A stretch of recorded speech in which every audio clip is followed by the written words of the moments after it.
millennium, the Selkirk Common Riding.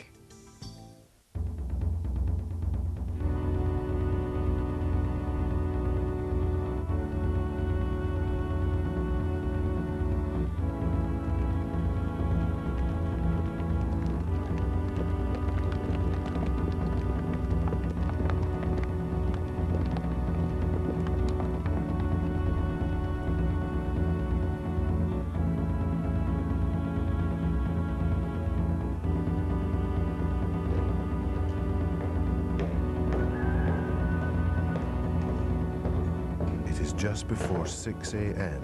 on the first Friday after the second Monday in June. In the Scottish border town of Selkirk, most people have been up and doing since 4 a.m. For this is Common Riding morning.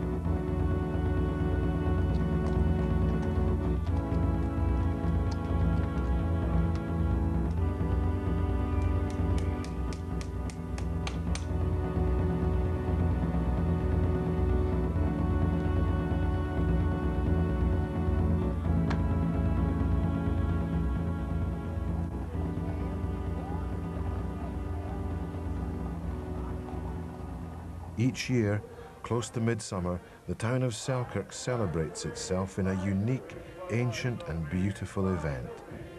Lasting only a morning, the ceremonies are simple and pointed.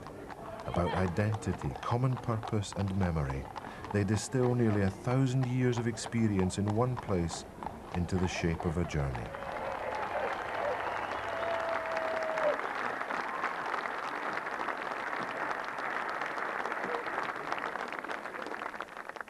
Standard-bearer Grieve, your flag has been well and truly bussed for this year, 1999.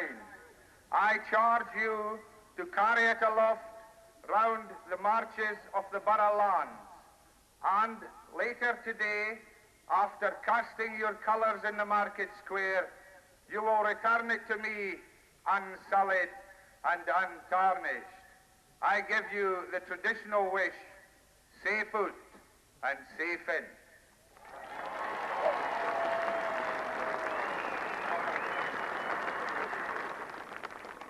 Worthy Provost, fellow suitors, may I thank my Lady Busser in the gracious manner in which she bussed my flag.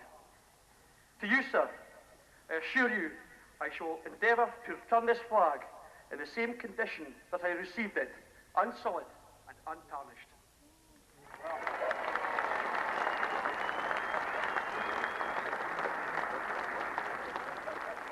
It's definitely a big responsibility to be Royal Borough Standard Bearer, as the whole town is looking on, and it can be it's a daunting task, but it's very enjoyable at the same time.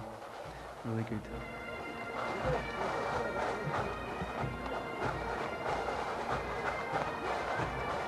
To the people of Selkirk, the young man who carries the borough flag is much more than that. For a morning, he is Selkirk. His flag trails the memories of generations behind it, and the journey before him, the ride around the common land, will become part of his and the town's future.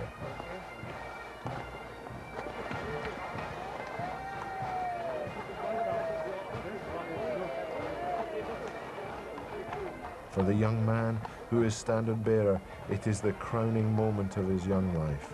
Whatever else may come his way, he will always have been Selkirk's standard bearer.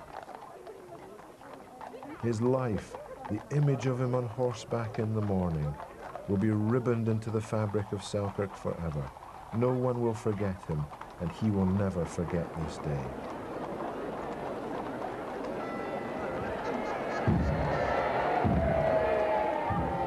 The second drum sounds at 7 a.m. and the processions begin. There are no spectators at the Selkirk Common Riding. Everyone is a supporter or a participant. That is because these ceremonies were originally no such thing. The people of Selkirk have been riding and patrolling their common land for a time literally out of mind.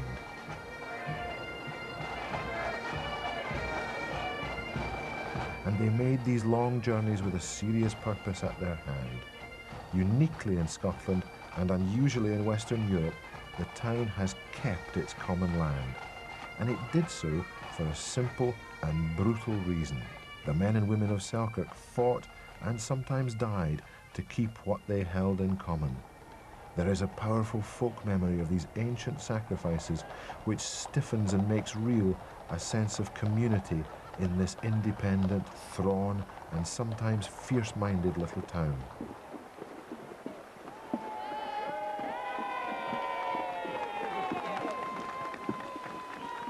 As the riders ford the River Ettrick, they cross to the North Common and follow a route which has changed little in half a millennium. Sons and daughters ride exactly where their fathers and forefathers went before them. They ride in the hoofprints of history, and to someone watching this scene 500 summers ago, it will not have seemed much different.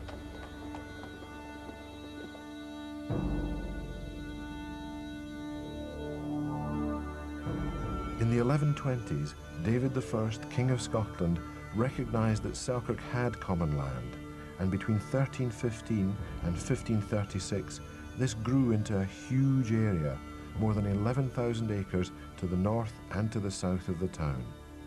But adjacent landowners constantly tried to occupy parts of it and to move the boundary markers ever inwards.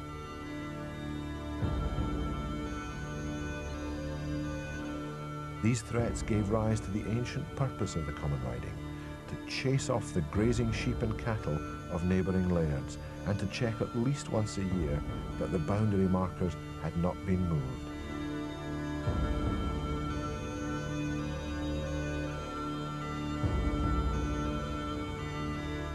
These young men and women are the Long Riders. They have ridden through history to be in Selkirk on this summer morning, and they will ride through these ancient hills and back into the town to become another common riding, a constant and unchanging piece of their experience and identity around which their future can happen. Protecting Selkirk Common was often dangerous. The town's provost in the 16th century, John Muffat, and his fellow Baillie James Keane were ambushed and killed while riding to Edinburgh to the Court of Session to prove Selkirk's ownership of its land. For most of the 17th century, the townspeople were often forced to take up their weapons and ride out to fight the retainers of the encroaching landowners who surrounded them. They say that the Selkirk Common Riding has the biggest cavalcade of horses in Europe, and the record was 633 horses, which is a phenomenal amount. But this year I had something in the region of 386. People converge on the town from all over the world, and some manage, through the modern availability of 4x4 vehicles, to climb up to a place where they can see the riders approach the hills and the rough grazing of the North Common.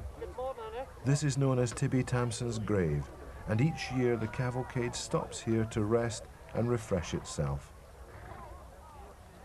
Tibby Tamson was a woman ostracised from Selkirk as a witch sometime in the distant past, and she is buried up here amongst the sheep and the wheeling curlews. Perhaps it is a mark of both respect and inherited guilt at her harsh treatment that persuades the riders to stop and remember Tibby.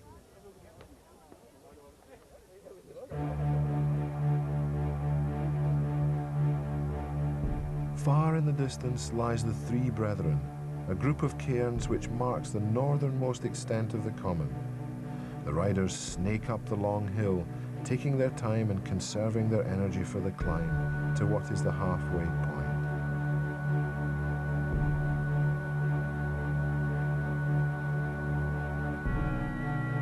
In 1606, 340 townspeople rode out to drive off the sheep and cattle of the lairds who had tried to take over the South Common. And a few years later, the Scottish Privy Council, which contained many titled names, wrote to the Provost of Selkirk to insist that in the riding of their marches they behave themselves in a peaceable, modest and comely manner. Selkirk ignored the letter and went on fighting for its rights. But by 1681, the human and legal costs began to take their toll, and a compromise was reached. In return for relinquishing any claim to all of the land, the surrounding lairds were given part of the common in a final settlement. And here's bright presents, darkness flies away, flies away, flies away, flies away, flies away, darkness flies away, darkness flies away. And here's bright presents, darkness flies away, flies away, darkness flies away. Hail, hail, hail, hail, hail, hail, hail, hail. Three cheers for the Royal and Ancient Borough. Hip, hip. Hooray! Hip, hip. Hooray! Hip, hip. Hooray!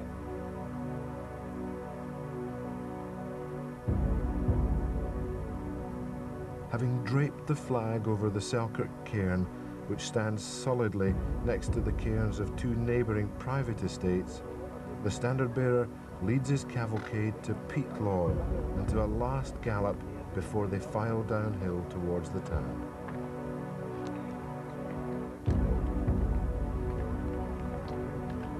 From the late 17th century onwards, the common riding became less of a paramilitary exercise and increasingly more of a ceremony. When the provost wishes the standard-bearer safe out, safe in at the beginning of the morning, he still means it, but in a different way. Because from a very early time, the Selkirk common riding was about memory and understanding. In 1513, King James IV led a huge Scottish army to a disastrous defeat at the Battle of Flodden Field, a place not far from Selkirk, just over the English border. As a royal borough, the town sent a substantial contingent to fight, but tragically, it was said that only one man came back. On common riding morning, there are many memories of the disaster at Flodden, and one is embroidered on the standard-bearer's flag. It is a Scottish saltire, the Cross of St Andrew, and it remembers that 500 years ago, many men of Selkirk lost their lives fighting for Scotland.